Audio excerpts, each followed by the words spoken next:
It was October 1962. The world stood on the edge of nuclear war.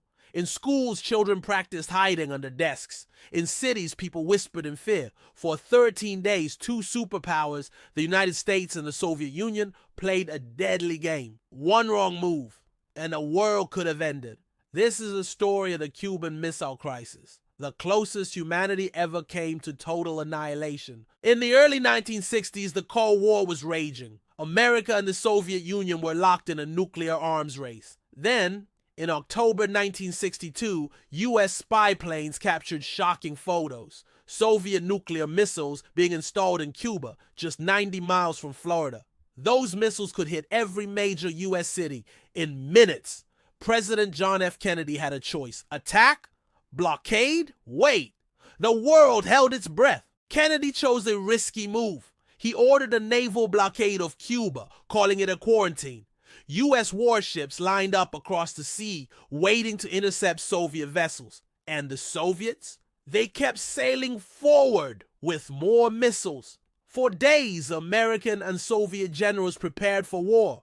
Missile crews were told to be ready. One U.S. commander had his finger on the nuclear trigger, just waiting for the order.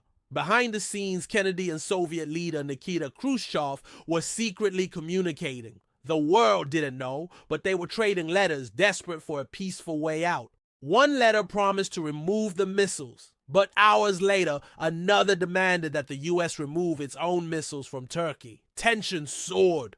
Would they strike first? Would someone panic? Meanwhile, in a Soviet submarine near Cuba, a nuclear torpedo was ready to be fired. American ships dropped warning depth charges. The Soviet crew believed war had begun.